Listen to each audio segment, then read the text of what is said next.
Well you well knows I am Muskan.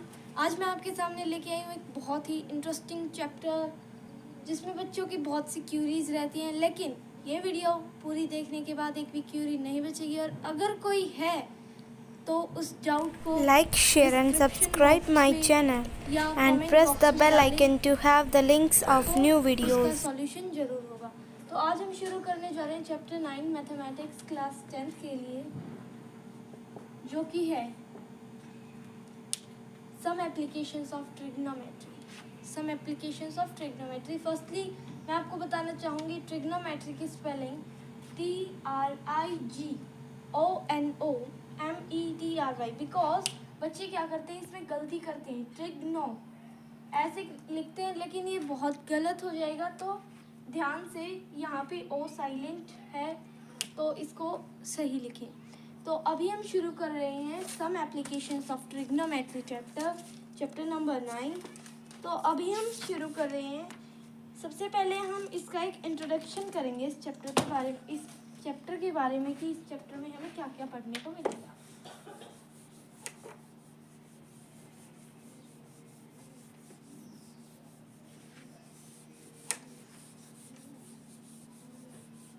So firstly इसमें हम पढ़ेंगे मेन जो वर्ड्स हमें देखने को मिलेंगे, angle of elevation, angle of depression. तो ये वर्ड्स हमें मेन मिलने वाले हैं इस पूरे टॉपिक में ही। ऑल ओवर टॉपिक में हमें इसी बात के बारे में पढ़ना है कि एंगल ऑफ एलिवेशन क्या है, एंगल ऑफ डिप्रेशन क्या है। तो अभी हम देखेंगे एंगल ऑफ एलिवेशन के बारे में पढ़ेंगे, एंगल ऑफ डिप्रेशन के बारे में पढ़ेंगे और Angle of elevation and angle of depression. Theta, sign theta, cos theta. तो मैं आपको उनकी वैल्यूज याद करा देती हूँ बहुत ही easy way. Sine theta, cos theta and tan theta, ये हमारे पास मेन रहने वाली है। और तो हम वैसे भी इन तीनों की याद करने के बाद हम उसको अपने आप ही फाइंड कर सकते हैं। तो अभी हम देखते हैं 0 डिग्री का होता है, वीडियो को पॉज करके आप सारे एंगल्स को आप लिख सकते हैं। ये हमारे पास 5 वैल्यूज होती है। इनकी वैल्यूज अगर हम याद कर लेते हैं तो हमें बहुत ही आसानी हो जाती है क्या इन क्वेश्चंस को करने के लिए। तो अभी हम शुरू करते हैं। अगर कोई बच्चा स्कूल में फर्स्ट टाइम आता है तो उसकी जो मतलब कि डेवलपमेंट लेवल होता है वो 0 होता है। जब कोई बच्चा नर्सरी क्लास से स्कूल में आता है तो वो 0 से स्टार्ट करता है, फिर उसको आधा आता है, उसके बाद उससे थोड़ा सा ज़्यादा आता है, देन वो और डेवलपमेंट करता है, रूट 3/2 उसकी डेवलपमेंट हो जाती है, एंड देन 1 वो कंप्लीट हो जाता है। उसके बाद अभी हमें कॉस थीटा की वैल्यू इसको अपोजिट करके लिखना है, 0, रूट 3/2, 1/2, रूट 2, 1/2 एंड 0। तो अभी ये क्वेश्चन एमसीक्यूज में भी आ जाता है कि साइन थीटा और कॉस थीटा की कौन सी वैल्यू सेम रहती है। तो 45 डिग्री वाली वैल्यू 1/√2 सेम रहती है दोनों केसेस में। अभी हम देखते हैं टेन थीटा, बहुत ही आसान है। इसकी 0 डिग्री पे 0 डिग्री ही, मतलब कि 0 डिग्री पे 0 डिग्री ही बनाता है। वैल्यू होती है 1/√3 और 45 पे 1, पहले इसको लेके आए तो अब इसको ले चलते √3 एंड इनफाइनाइट, मतलब इसकी नॉट डिफाइंड होती है। तो ये हमारी टेबल है, आप नोट डाउन कर। बच्चों को एक माइनर सा थोड़ा सा डाउट रह जाता है कि हम इनको यूज़ कैसे करें, कि यहाँ पे साइन थीटा, क्योंकि हमारे पास 3 चीज़ें होती हैं, परपेंडिकुलर होता है, हाइपोटेनस होती है और क्या होती है, बेस होती है। तो बच्चे कंफ्यूज हो जाते हैं कि कहाँ पे क्या हम लगाएं कि हमारे आंसर्स करेक्ट हैं। तो उसका सॉल्यूशन आज मैं आपके सामने लेके आई हूँ। बहुत ही अच्छी ट्रिक है, पंडित भद्री प्रसाद हर बोले, सोना चांदी तोले, साइन कोस टेन, अगर हमें साइन थीटा मिला है तो perpendicular by hypotenuse, cos theta तो base by hypotenuse and tan theta तो परपेंडिकुलर बाय बेस। तो ये हमारा एक माइनर सा टॉपिक था। अभी हम टॉपिक के क्वेश्चंस पे मूव कर रहे हैं, so be careful about the questions of the topic.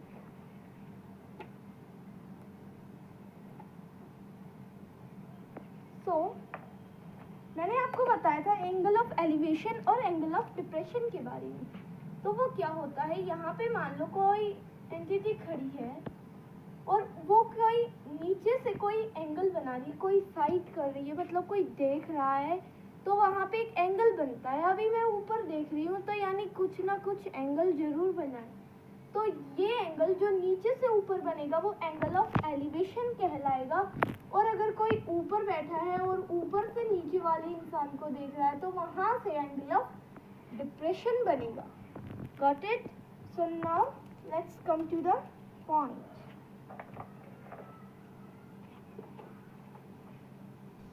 Like, share and subscribe my channel and press the bell icon to have the links of new videos. एक ही exercise है, exercise 9.1। उसके बाद हमारी summary आ जाती है, यानी चैप्टर फिनिश हो जाता है एक ही एक्सरसाइज के अंदर। अभी हम फर्स्ट क्वेश्चन को रीड आउट करेंगे, देन उसका डायग्राम बनाएंगे। हम यहाँ पे लिख देते हैं question number 1 chapter 9। Okay, then a circus artist is climbing a 20 meter long rope। इसका हमें डायग्राम मिला हुआ है। आप अपनी बुक ओपन करके बैठें ताकि आपको साथ साथ बुक से हेल्प मिलती रहे। तो इसका डायग्राम हमें मिला हुआ है तो हम एज इट इज़ बना लेते हैं, लेकिन क्वेश्चन भी हम रीड करेंगे कि क्वेश्चन को क्योंकि समझना बहुत ही इम्पॉर्टेंट है। ये हमें 20 मीटर दिया गया है। ए, बी एंड सी इनकी नेमिंग कर लेते हैं एंड एंगल ऑफ एलिवेशन हमें मिला है 30 डिग्री। सो अभी हम देखते हैं, a circus artist is climbing a 20 metre long rope. यानी एक सर्कस आर्टिस्ट है, उसने एक रस्सी को बांध दिया है। मान लो मेरे पास ये एक स्टिक है, डंडा है, उस पे मैंने एक रस्सी को बांध दिया और वो रस्सी मैंने जहाँ पे मिलाई वो रस्सी की लेंथ हमें 20 मीटर दे रखी है, जैसा कि हमने ऊपर लिखा। इस पॉइंट को हम ए नाम दे देते हैं, यहाँ पे बी है जो ग्राउंड है और यहाँ पे ये मिल जाता है, यहाँ पे सी पॉइंट दे देते हैं क्योंकि उसकी कोई बेस तो होगी, कोई एरिया तो उनने जरूर ही कवर किया होगा। आगे पढ़ते हैं। Which is tightly stretched and tied to a top of a vertical pole to the ground. Ground से एक पॉल है, उस पे वो स्ट्रेचली बांध रखी है, स्ट्रेच करके खींचा के बांध रखी है। ठीक है, फाइंड द हाइट ऑफ पोल। हमें सारी चीज़ें मिल चुकी हैं। हमारे पास हाइपोटेनस 20 मीटर है यानी कि ड्रॉप की लेंथ, और हमें एंगल मिला है 30 डिग्री। हमें फाइंड करनी है एच हाइट ऑफ पोल। तो अभी हम पहले क्वेश्चन की स्टेटमेंट लिखेंगे। Length of rope, length of rope is equal to 20 meter. Angle made by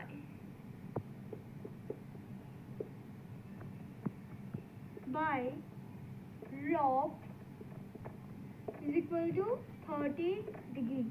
अब हमें फाइंड क्या करना है? टू फाइंड हमें क्या फाइंड करना है? Height of pole. Height of pole, इस चीज़ में मैं आपको बता दूं उन चीज़ों की ज़रूरत होती है जो हमें गिवन है और जो हमें फाइंड करनी होती है। यानी हमें गिवन है 20 मीटर और हमें फाइंड करना है एच, यानी हमें इस क्वेश्चन में परपेंडिकुलर और किसकी ज़रूरत पड़ेगी? हाइपोटेनस की। तो अभी हम इसको प्रूव करते हैं इस क्वेश्चन को कि कैसे निकलेगा। अभी हमारे पास ये परपेंडिकुलर, हाइपोटेनस एंड बेस है। ठीक है, अभी हम देखते हैं, मैंने आपको बताया था पंडित भद्री प्रसाद हर बोले। तो परपेंडिकुलर बाय हाइपोटेनस किस में आता है? साइन थीटा में। वीडियो को बैक करके देख के आओ, फटाफट रिकॉल करो थिंग्स को। तो अभी हमें पता चला कि परपेंडिकुलर बाय हाइपोटेनस क्या होती है, साइन थीटा होता है। तो परपेंडिकुलर हमारे पास क्या है, A B. So A B by A C क्या है हमारे पास, हाइपोटेनस। तो ए सी